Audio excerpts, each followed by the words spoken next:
Hello! Good morning everyone! For today's video ay magluluto tayo ng chicken miswa. So naghiwa na ako ng luya, bawang at sibuyas at green onion at ang ating gulay na isasahog ay patula. So ito yung ating miswa at ito yung ating chicken na minarinate ko. So ito ang ulam natin for today guys na kaya sa budget. Napakasimpleng luto ito guys, na kaya-kaya sa ating budget. Depende na sa inyo kung anong isasahog nyo sa miswa. Pwede din namang sardinas, pwede din naman yung chicken, kahit ano pwede sa miswa.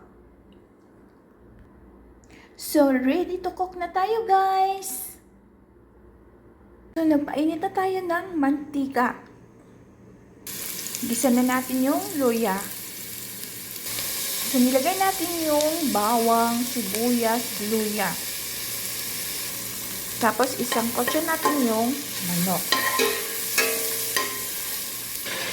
Ayan na guys, nilagay natin yung manok.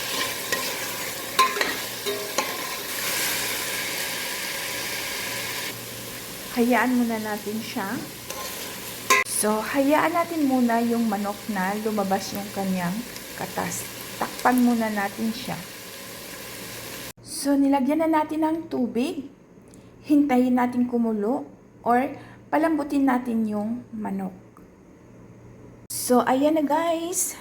Malambot na yung ating manok. So, ilalagay na natin yung patula at miswa. At titimplahan natin siya ng ating pampasarap. Magic sarap. Konti lang guys. So, ilalagay na natin yung ating miswa.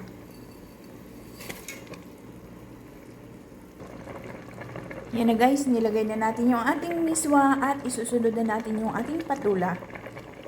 Ilagay na natin yung ating patula.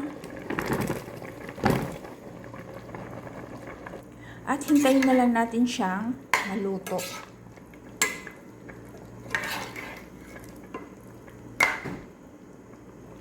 At tatakpan natin ulit.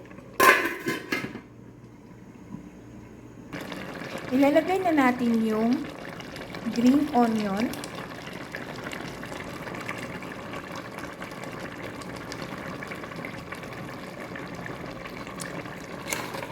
Mix lang tayo.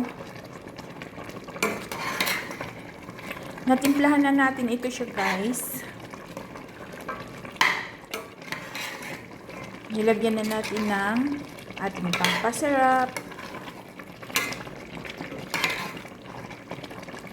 So, ayan na guys, luto na yung ating chicken miswa with patula. So, ito ang ulam natin today guys. Kain na lang tayo. Ikain na lang natin guys yung ating stress sa trabaho.